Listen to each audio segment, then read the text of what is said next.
Hi, I'm here, and welcome back to Driftwood. Last time we had some. We. Wait, what did we do? We hung out with May, Taryn, and Garen, and that's about it. Yeah, let's get right into the game. Back in the dorms, I find myself sitting down in the TV lounge with the pink-haired girl, May, who is accompanied by a bored-looking Elric. And so, if they just made classes an hour and a half each, we could have a 5-minute break between the classes to get a drink or go to the bathroom. What? You mean you can't go to the bathroom during the classes?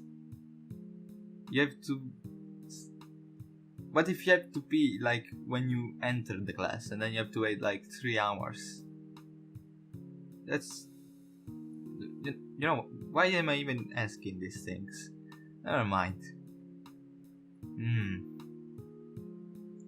Ulrich is staring at the TV, just giving apathetic little noises of understanding or agreement, but it's clear he isn't listening to me.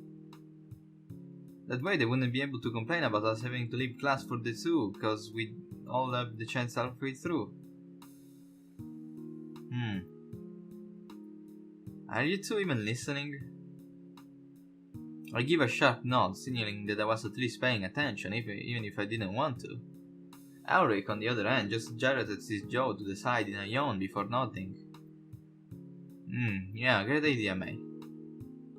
May paused, shaking her head from side to side, upset at the fact no one is really paying attention to her. I agree with her to an extent, but the classes are so laid back you can pretty much walk out the door for 10 minutes and the teacher won't question you unless you make a lot of noise coming back in.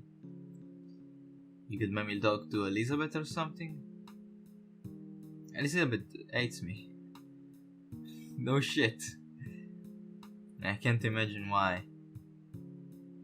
Oh, well, that might not work then. Yeah. May scoffs a bit and looks between Elric and myself before standing up and marching out of the room with a huffy hair. Are you actually listening to her?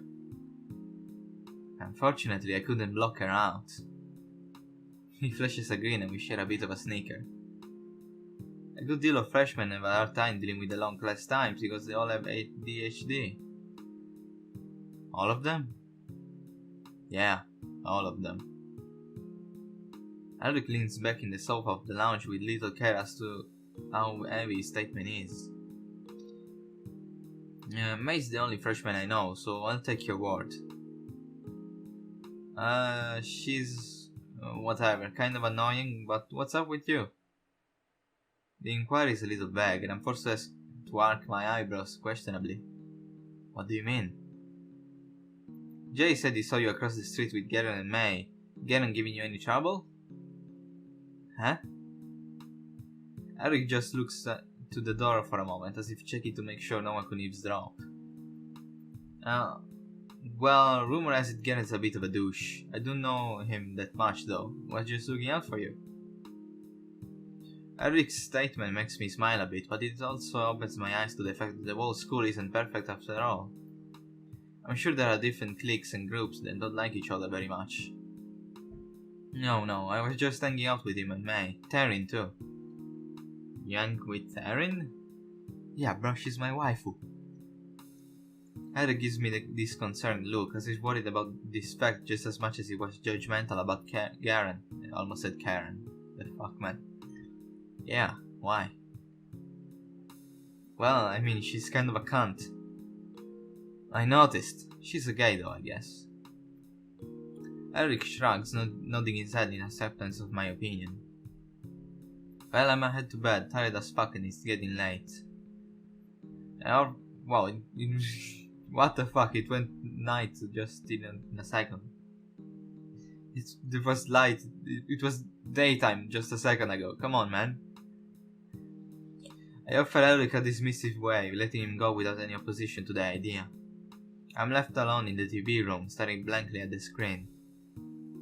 I wonder why Taryn dislikes the idea of the party so much. Maybe she's just jealous of the fact that everyone's asking another out and no one has ever asked her out?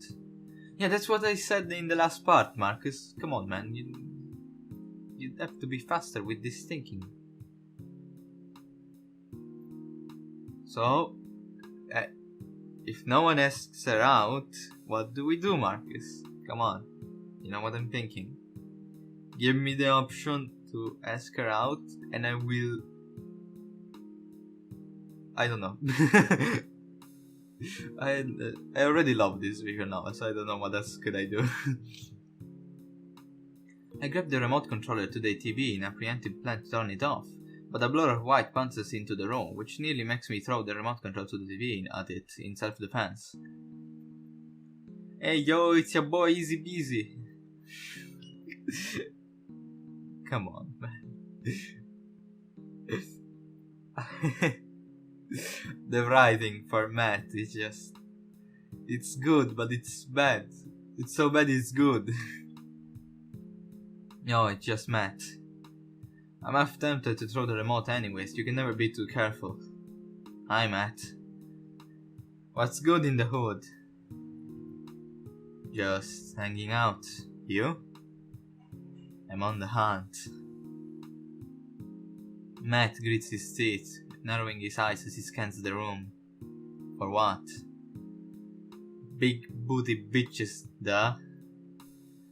The reply doesn't surprise me much, but then I'm a little curious as to what's behind his reasoning. Really now? Yeah man, that guy that was reading, it said that I have to have mad swag and plenty of bitches. I mean, I already have the swag, so now I just need the bitches. Have you tried the female dorms? Matt blinks in realization and pounces forward again, slapping his head down against my knees. You're a fucking genius, man! I never thought of that shit. Man, that place is crawling with big booty bitches. Like Yuko. I'm slowly starting to regret mentioning such an obvious location to Matt. Surely I have more patience with Matt than a good deal of the girls do.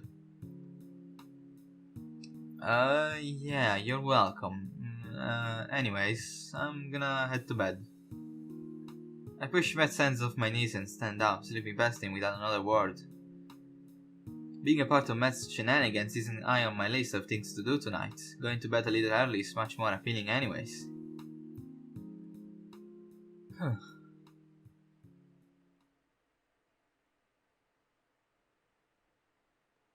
Thump, thump, thump. The sound of someone knocking at my door is so early in the... Fuck. The sound of someone knocking at my door so early is enough to wake me from my slumber. And shouldn't the door go knock, knock, knock instead of thump, thump, thump? I'm not so good at sound effects, but I'm pretty sure it's that way. I really wish I could just sleep in, but the knocking continues and pesters me to get out of bed. God damn it, Matt. And it's not Matt.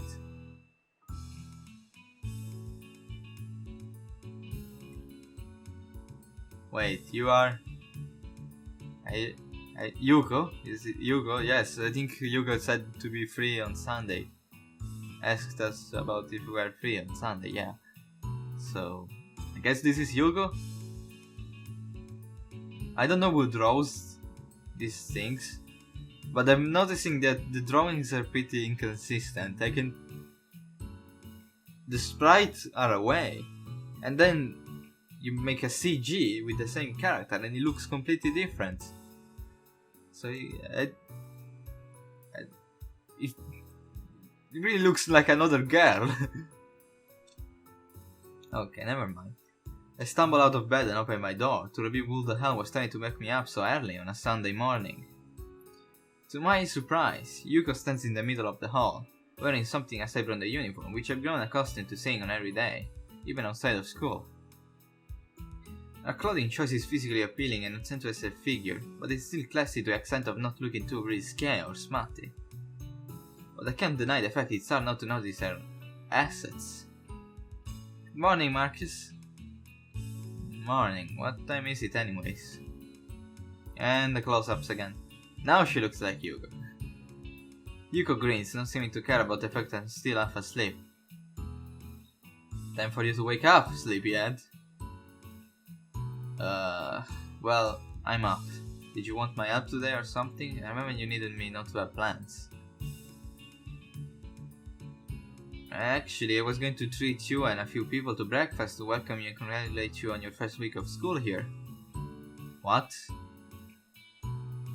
I thought it'd be a nice little treat for all of us. I scratched the side of my head, feeling indebted to Yuko for even thinking of such a thing for me. She's done quite a bit just to make me feel welcomed. I feel like, if anything, I should be thanking Yuko and offering her some kind of gift instead of the contrary. I really appreciate that, Yuko. She smiles, nodding her head joyfully at my gesture. That's what I'm here for. Go get ready, we'll be out of the school, near the front door.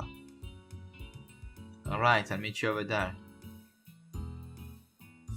With a small smile growing on my lips, I close the door and get ready as quickly as I can.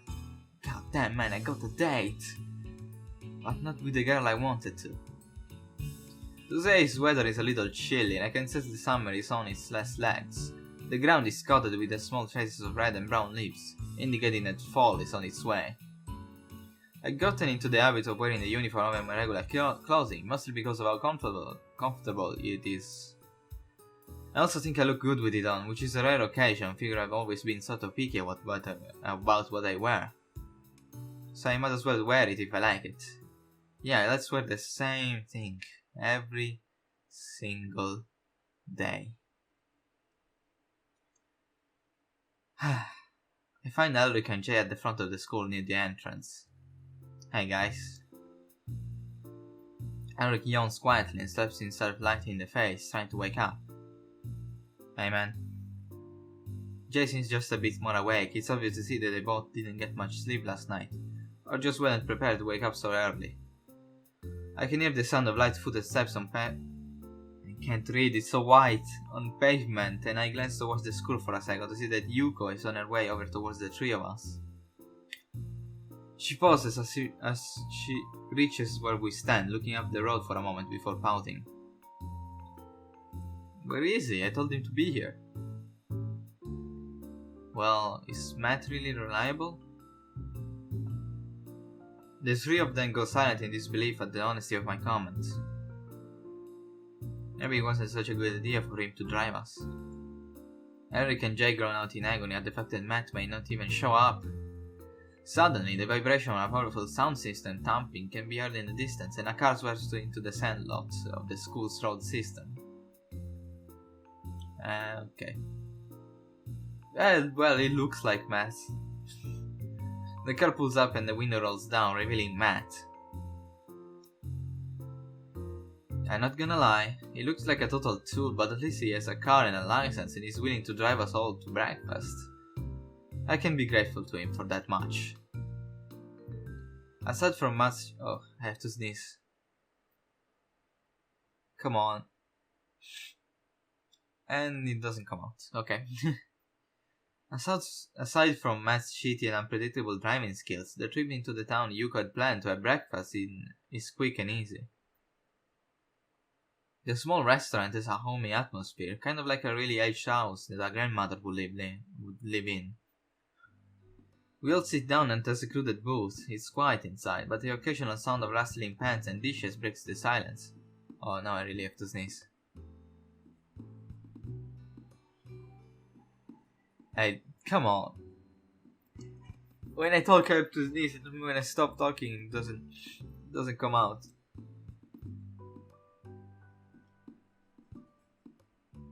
What the fuck? We all look completely different. Look at Yuko, look at... Wait, just... Look at this. Look at Yuko. Look at Eric. Look at Jay. Jay looks like a 10-year-old. Matt looks like a woman and I look shittier than usual and I'm not even wearing my uniform. What the fuck? He said he's wearing his uniform and then he's not wearing his uniform.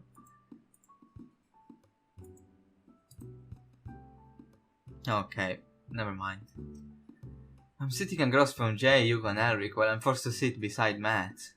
After a few moments, a waitress welcomes us to the restaurant and hands out some menus. What are you all having to drink? Cranberry, yo. Coffee. Just water, thanks. Do you have coconut water? Coconut water? The fuck is that? Like Like the liquid that's inside the coconut? Okay, that was a stupid question. Of course, coconut water is that thing inside the coconut. Never mind. The waiter simply shakes her head. Yuko bites down on her lower lip, putting on an innocent look in the hopes it will change the answer. How about pomegranate juice? Same response. Okay, I'll just have coffee. Finally, the waiter glances in my direction. Iced tea? The waitress gives a nod and passes off to get her drinks while we look over the menu. So, Yuko, what's the deal? We paying together or solo? Don't worry about it. Eric and Jay share a glance for a moment and smile, happy to be getting a free meal. So, she's paying for 5 people? Either we're eating... Wait, I mean... I went to a restaurant like yesterday and we were like 4 and we paid 65 euros and we were 4. We all paid... We divided the pay. Not the pay. What's the word? I forgot. We know what I mean. We divided it and yeah. So it cost us like 16 euros each. Now, either things in this restaurant don't cost shit, or Yugo is rich as fuck. What am I even questioning it? Okay, never mind. I guess it's not a half bad deal. I was sort of expecting Yugo to pay for it, though that's probably not a good habit to form. The waiter comes to take our orders and hands us our drinks. Surprisingly, it's less of a hassle to order the food than it was with drinks, for Yuko and the waitress is gone within a few seconds. Wait, for Yuko. I read that wrong. Never mind. Matt got pancakes, Yuko got some sort of plate that has eggs, potatoes and vegetables, and Eric, Jay and I ended up getting French toast. But I guess we are talking about breakfast, so I guess it doesn't cost that much if it's breakfast. Guess I didn't really think about that. I'm really making a fool out of myself and really questioning things that shouldn't be questionable. Never mind. As the waitress leaves, Yuko turns to look at Eric and Jay, who have also made a good effort making me feel welcome over the past week. So, Eric, Jay. Last night I got a suggestion from the faculty that we should have a DJ play some music inside the school during the festival. And because of our limited staff... Do you guys think you could do something? Maybe use a few of your own tracks? I know you guys rap and stuff, so I was just a little curious if maybe you could do that. Eric seems unfazed by the whole conversation and gives a mild-mannered shrug, sipping groggily at his coffee like a zombie. Jay, on the other hand, is livelier on the subject and offers the table an excited grin. Yeah, I think we can help you out, although I don't think our rap tracks would be very good to play with little kids running around and shit. A spray of crimson mist blasts out of Matt's lips and sprays near Jay's face. You guys are making rap music? Eric bursts out laughing at the sight of his friend getting plastered with juice, and coffee bursts out of his nose like a faucet. Jay, who at first was deeply troubled by Matt's blast of juice, chuckles because of Eric's own hydraulic issues. Matt joins in on the laughter after he realizes Eric's dramatic response to his red misting. Something about Jay's laugh pleases me. It's like getting a grumpy old man to smile, and I can't help but chuckle a little bit at the turn of events. I can't read. Yuko, on the other hand, is as far away as she can be, nearly hanging off the edge of the booth with a sickened look. Oh my gosh, you guys are disgusting. By this, everyone inside the restaurant is looking towards us, and I feel a little ashamed by my table's etiquette because of the commotion going on. Eventually, the trio stops laughing, instead looking away from one another as if embarrassed. But yeah, we do a little rap music, I guess. I just wrap the back of my neck and look towards you with an innocent smile. Hoping he doesn't label me as part of their misfit band of hooligans. So, you were saying, Yuko? Yuko takes a deep breath and looks between the four of us. If you would like to help us well, you're more than welcome to, Matt. Matt seems surprised, clapping his hands together excitedly. But we do need some form of music entertainment, as long as it's school appropriate. Matt's excitement vanishes and he quickly rests his fist to the bottom of his chin. Is the word bitch school appropriate? Yuko gives Matt a very dull look. No. How about ho? No. How about white as donkey? I don't even know what that means, but I will say no for safety. Damn it, there goes my rap career. Eric leans forward in his seat, cleaning up the mess he made with his coffee. I don't know if we'll be able to pull something like that off. We can do it, man. Jay's confidence may carry a little more accepting to the concept. Alright, well, sure, I guess. Matt, on the other hand, is still fussing about unable to express his lyrical genius, slurping audibly for the rest of his cranberry juice. He shoots me a glare, mumbling under his breath. Ada's gonna hate, man. Breakfast comes and goes rather quickly and the food isn't too bad. Everyone chats about the summer and what they did before school started. I'm not really a part of the conversation until Jay's eyes drift into my direction, peering at me questionably. What about you, Marcus? What are summers like off island, eh? Oh, well, they're pretty dull. It's usually too hot to do anything or too busy, so I always just kinda chilled. At least we had shit to do in Boston. We don't have anything here. Not a bowling alley or anything. Nothing. There is a minigolf place. That doesn't count. How does it not count? Do I look like I wanna spend my day playing minigolf in the middle of summer? Matt stares at Eric in a semi-creepy fashion. Yes. Whatever, dweeb. Dweeb? What does that even mean? I lean back into the booth, trying to avoid any further questioning and any nostalgic feelings of being around my family or of what happened with Mikaela. Who am I supposed to talk with today? Crap. I reach down into my pocket to pull out my phone, checking to make sure there aren't any missed messages. Fortunately, British Columbia is a few hours behind the East Coast, so I don't have to worry about it until later. Wait, what? Oh, many hours. With my sudden anxiety, the conversation at the table dies down, and soon enough after our meals we end up back at the school, thanks to Matt's designated job of driving. The room Jay and Eric use as music studio is strongly ashed and radiates an archaic, forgotten vibe. The room is at the far end of the school, and used for the most part aside from the special occasions like this. In short, it's actually just a utility closet or perhaps an old classroom, and it isn't even big enough for all of us to fit comfortably because of the piles of boxes everywhere. So, this is where you guys jam? Eric ignores my question and talks about the large stereo system propped against the wall. The black mess of metal and plastic comes to life as small blinking dots of yellow, green and red lights illuminate the whole board, making the room a tad brighter. Jay sits down on a stool, hunching over the system and tweaking a few dials, while Eric turns on a computer that I assume is connected with the mixing station. Sweet! Matt's eyes are filled with a childish inquiry and he hurries over to stand beside Eric and Jay, leaving Yuko and me near the door. Yuko gives my arm a slight shake to encourage my enthusiasm for the project at hand. And again with the close-ups. I peer over towards her, raising an eyebrow in question. Cool, huh? Oh, yeah.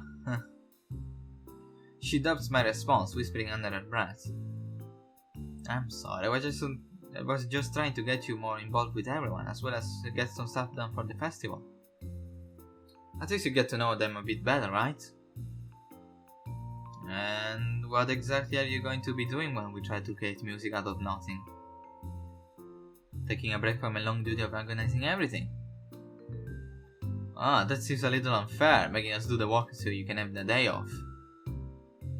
Yuko smiles harmlessly, hoping to showcase how innocent she is of my charge of her slacking off. Marcus, I'm gonna do something so unruly and manipulative.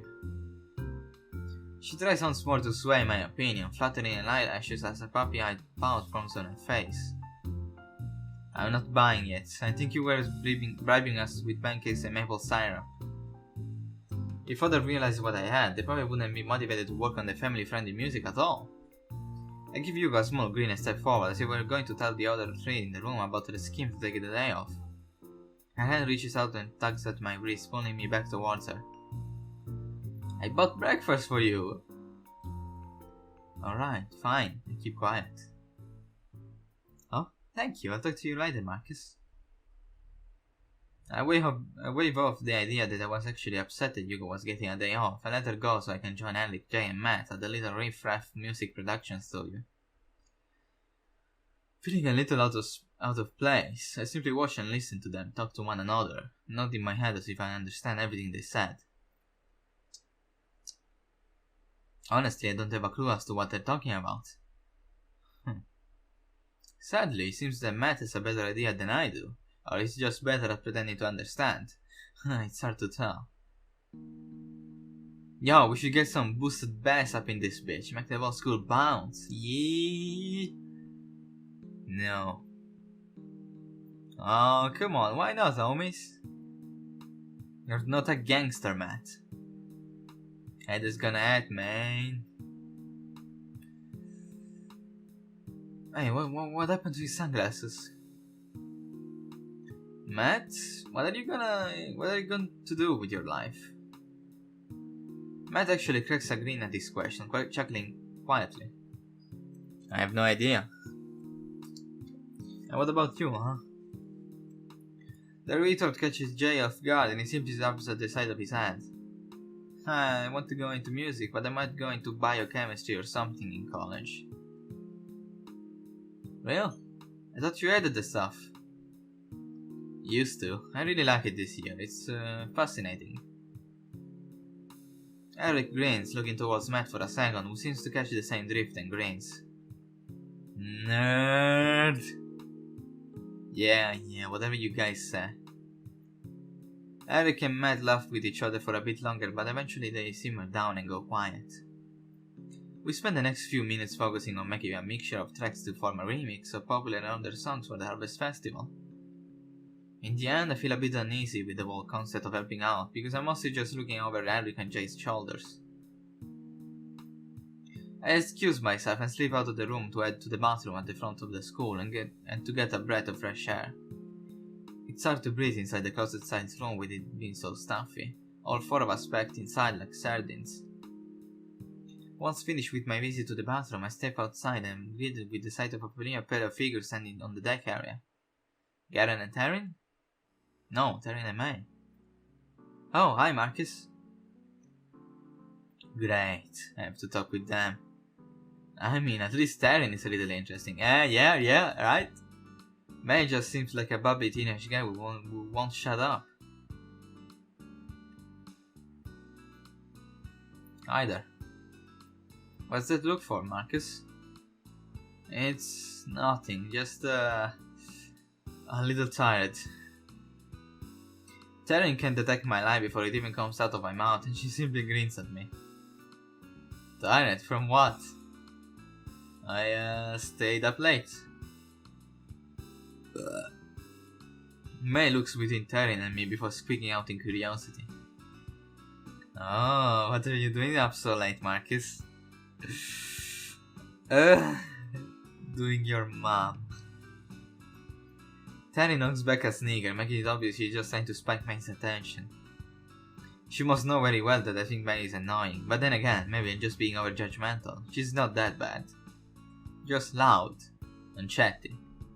Huh. And annoying. Are you doing something bad? No, we're just doing homework. Oh, well, that's good. Taryn, disappointed by the tone of the conversation between May and me, gives a small frown and nudges May's side, leaning over to whisper in her ear. May listens intently and her eyes get wider in interest as she stares towards me. Really? Probably. Marcus? Oh god, but did Darren tell her? What? Are you spying on the dorms last night? Not that I recall, no. Well, it was someone with brown hair. A statement like that is beyond stupid. Just because the people had brown hair doesn't mean it was me. It wasn't me, but you're welcome to think what you want. It was Matt! Maybe she's just lying. There was no peeper. But still, if it was, it probably was Matt. I mean, he has brown hair. And he was talking about getting big booty bitches. So it probably is Matt. I bet it was you. You don't even know me, woman. Just because they had brown hair doesn't mean it was me. I can tell it's hard for Terry not to laugh at how easy May is duped, but I'm not entirely upset over it. At the very least, Terry has some wits to her, though it probably doesn't take much wit to deceive May. Well, we'll find out. I'm watching you. Alright. What? Anyways, I'm gonna go get lunch. Bye! May branches off in a skip with the majesty of a hippo, leaving Terry and me to look at each other with a similar conclusion. Thank God. Hey, how can you deal with her? I don't. I tipped my head in curiosity, not fully understanding what she meant by the simple statement. Right, but you hang out with her. Doesn't mean I listen to anything she says. So, you just don't pay attention to her at all? Hardly. She doesn't notice. Just nod your head and smile unless she sounds whiny. Then he gives a small shrug and leans back against the railing with a small sigh. She'll get better with time, but right now she's just a hairhead. What defines a hairhead? Being a sheeple, being dumb, yada yada. A sheeple, huh? Yep. Follow the leader and whine about what everyone else whines about. Everyone's a sheeple. I was going to say, kind of hypocritical to say you weren't part of that. I know, that's why I said everyone is. Terran is actually either more intellectual than what I first thought. It takes a bit of a brain to acknowledge your own mistakes when you're criticizing others, doesn't it? Either way, I started to find her company entertaining, to the extent of wondering what she'll say or debate next. Come on, let's ask her out! So, what are you up to? Nothing important or exciting? Exciting. My sarcastic response makes her smile slightly, appreciating my sense of humor. What about you? Wait. Crap! Eric in the group! My expression is enough to answer Terry's question and she laughs. Forget something? Yeah, I'm supposed to be helping Eric and Jay out with something for Yuko. What do you think of Yuko? Let me choose. I don't want to step on any toes, and Yuko does seem nice, so she's okay. Why? Terry gives a small shrug and sets her hands down along her hips. You don't think she's hot or anything? I think you're hot. The mention of Yugo's physical appearance only makes me blush slightly. Well, I suppose she's attractive, yeah. Everyone does, I'm not sure why. She seems kind of slutty to me. Why's that? Terry rolls her eyes and gives me a disappointed look. Come on, you don't notice it? It? Her pushing her chest out and stuff to get people to like her more? Well, I wouldn't call that slutty, more like just having a good posture. More like slutty marketing. Terry reaches to cup her own chest as she tries to compare mentally with Yuko's breasts. If anything, a non-looker would find this scene really strange. Her grabbing her boobs and my being forced to just look at her while she does it out of confusion. I think everyone has their own better or worse assets. Terry lets her hands drop, thankfully removing the awkwardness of talking with her. Huh? Her lips curl deviously into a grin. Oh boy, I can smell a trap coming. What are my better assets then?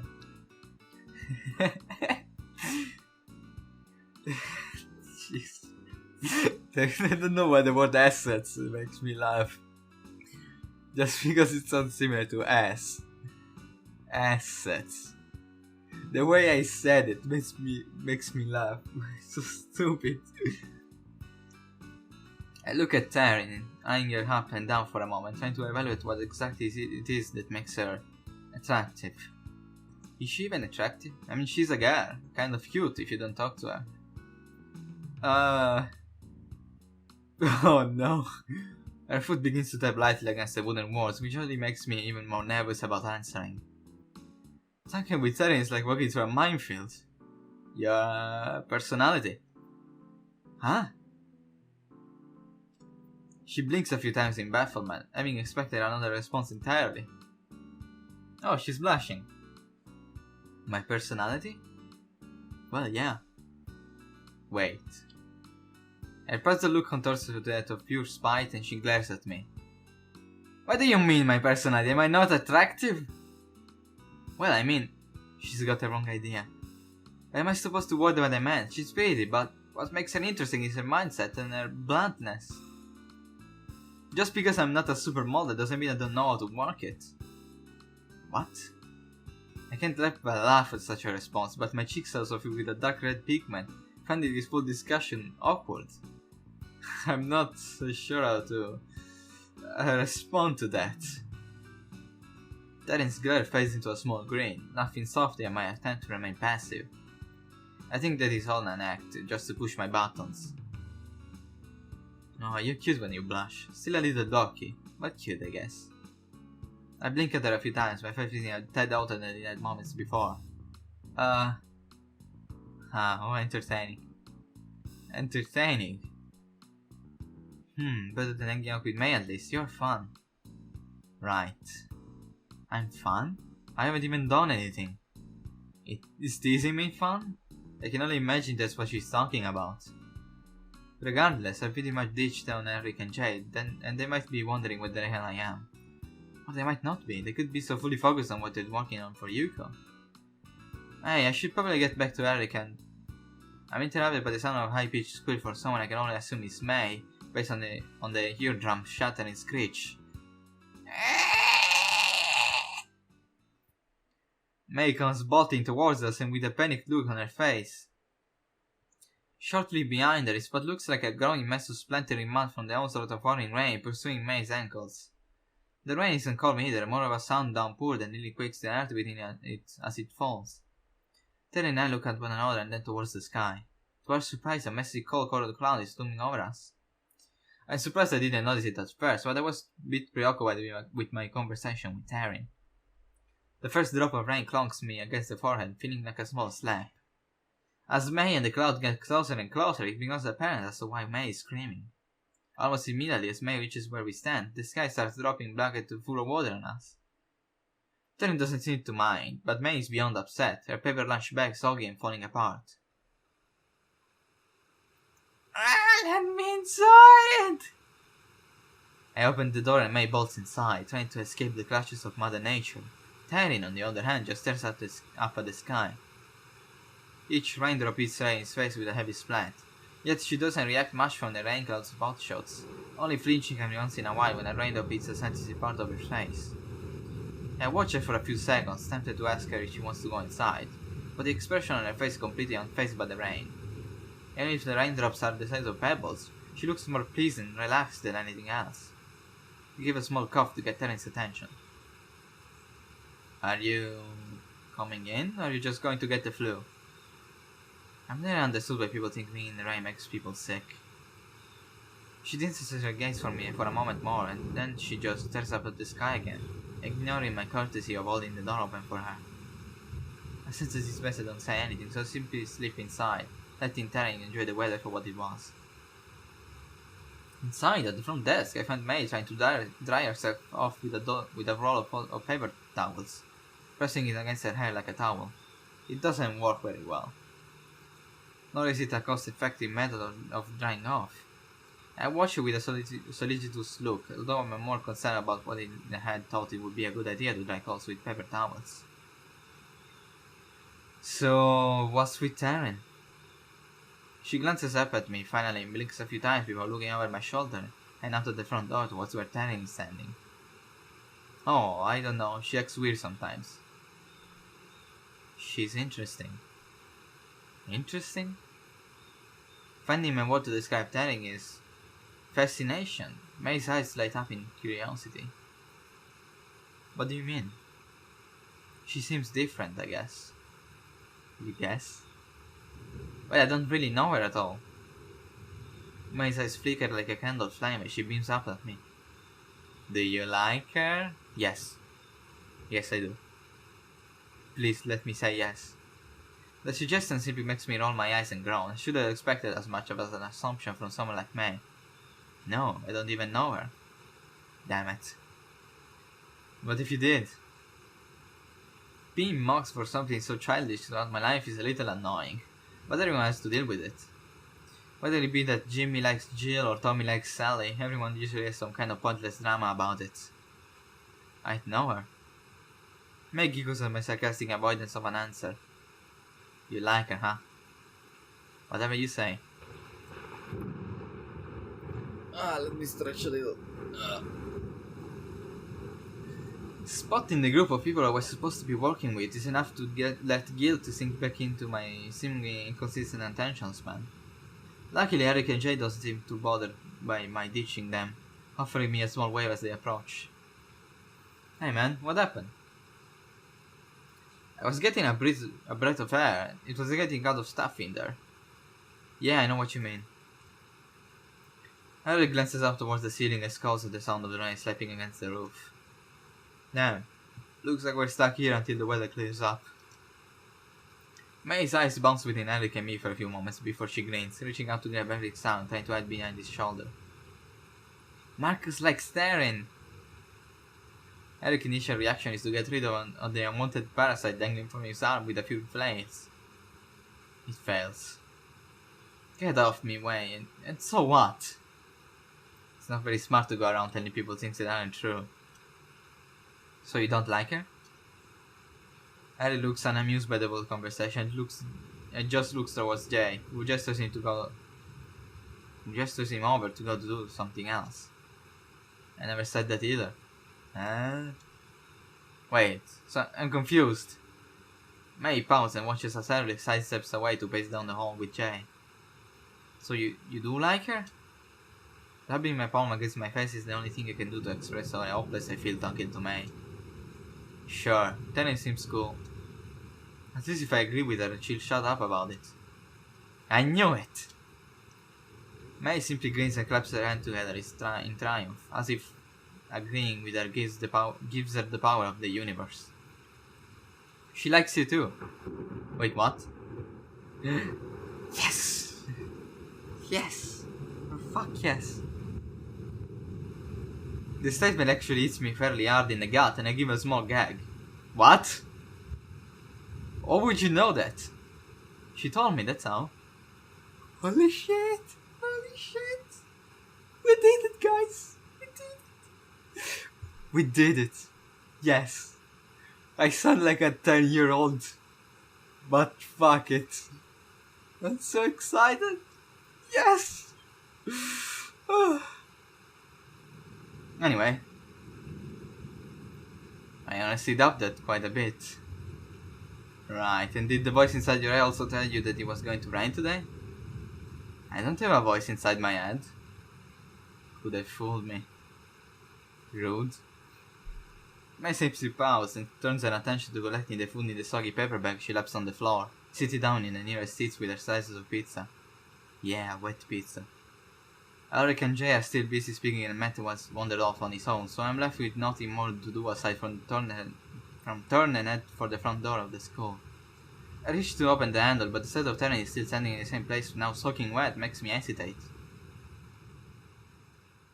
Is she insane or something? No one in their right mind just stands out in the rain when they don't have to. And they draw her differently again. Guys, Guys, everything is so inconsistent. But still, I almost skipped the dialogue. I mean the thing. I almost pressed enter. Thank God. I push open the door and step outside, letting the remnants of the slowly dispersing ice storm trickle against my clothing and skin. You alright? Taryn's eyes are closed and she has a distant look on her face, like she's in some far off fairy tale land inside her head. I give a cough, which steers her attention enough to open her eyes and shoot me a glance. What do you want? Not many people just stand out in the rain. Are you okay? Well, maybe some people just fuck. Well, maybe people should stand out in the rain more often. It might do them some good. Yep, she's insane. I'm tempted to give her a shard of common sense and tell her it's not really smart to stand out in the rain because it usually causes people to get sick. But with the limited information I know about Taryn, it's safe to say she'd probably just tell me to screw off. Fuck, I had to save. Let me save. Okay. Here. And here.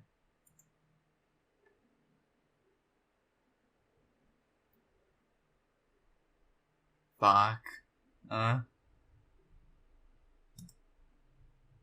Well, why exactly do you like being in the rain? Same reason people like sitting around in the sun. There's music, but I have my volume so turned down that I can't even hear it. I can barely hear it, the music. Well.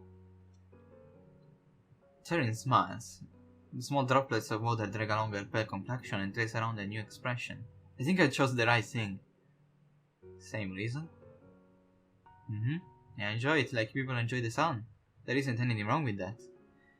I like rain too, come on. She's better every second. She gets better every second. I'm so happy. Oh, this game is so good. Thank you, developer. Oh. There isn't anything wrong with it, but the fact still remains that being in the rain supposedly makes you sick. Well, you don't get sick in the sun, do you? Actually, yes. Sun has really good effects on our bodies because of vitamin D, so no. Well, if you stand too much in the sun, you can get skin cancer. So, technically you get sick too. Actually, you can die from standing too much in the sun. Maybe even if you stand too much in the rain, but that's... Come on, it's... Never mind. She has a point. I step over to the railing to lean against it with her, standing at the front of the school for only a moment before joining her and looking up at the sky. The light trickle of raindrops tap against my face with a mixture of pain, but also a cooling pleasure that relaxes me. It feels awkward and unnatural, at least to an extent. When it rained in the city, I never really enjoyed the thought of being caught in it. The pollutants in the sky always gave the rain a greasy color instead of the clear and unblemished-looking aspect it has here. So does that mean I'm in Taryn's route? I'm not really sure yet. It looks like it. I mean, I'm getting to know her better, and she likes me apparently. It's clean and pure. Even the droplets that manage to slip between my lips don't taste tainted, but instead like fresh water. I can sort of understand why Taryn would like something like this, but perhaps she sees the beauty in the fact that this island is almost untouched by the human hand. Hey, Taryn? She glances over at me with a curious furrow of her eyebrows. Yeah? Why do you like the rain? Taryn purses her lips for a moment and only offers a silent shrug that leaves me to wonder what the answer actually is. She must have some sort of special reason she likes the rain. I can't imagine why anyone would spend nearly half an hour standing around in it otherwise. Back in Boston, when it rained, it was really disgusting because of the air pollution, but afterwards the street felt washed and cleaned. Like the whole city was taking a long overdue shower. She looks at me with both empathy but also pity, as if she feels bad about the fact that I had to live in the city. Do you like it here better? Growing up in Boston had its benefits, I suppose. I was introduced to a lifestyle of business and free enterprise. The hard workers got the word and the bums remained bums. But it was more competitive. If you didn't do well in school, you got left behind. If you were just a second late to the bus stop, the bus wouldn't stop for you. It was sort of a dog-eat-dog world, a race to the top. And yet here it seems more like everyone's out to help each other. Eric, Jay, Yuko. Almost everyone's gone out of their way just to help me out. To make me feel welcome. And regardless of how Terence treated me, I think she means well. So that leaves me with my answer. Yeah. Terence gives a content no at my answer and just stares up at the clouds start to apart. A small glimmer of sunlight pierces through the dark gloomy clouds to shine on the school's campus. Gradually the clouds disperse and the sky is clear and blue once again. The eventual lack of rain causes Terry to spring up from leaning against the railing, only to start trekking towards the dorms. I blink, following after her out of instinct. She doesn't say anything, so I don't bother saying anything either. Once we reach the gardens of the dorms, Terry spins to offer me a smile. I'm glad you like it here, so I gave you such a rough time early in the week.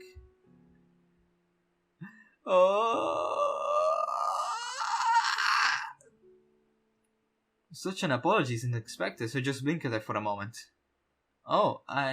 Thanks. Apology accepted. Well, I'll see you around. Let's hang out tomorrow. You actually seem kind of cool, I guess. A compliment for a usually bitchy kind of person is date changing, and I find myself smiling in appreciation of her honesty. Yeah, you seem cool too. See you tomorrow.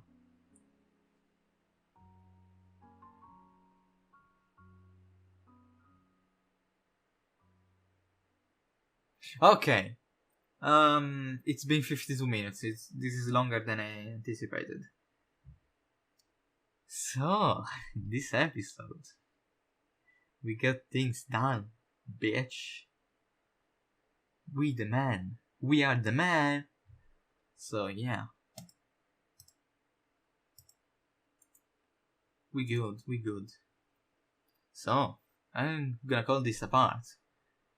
Thank you very much for watching, I hope you enjoyed, and I'll see you in the next one. Goodbye.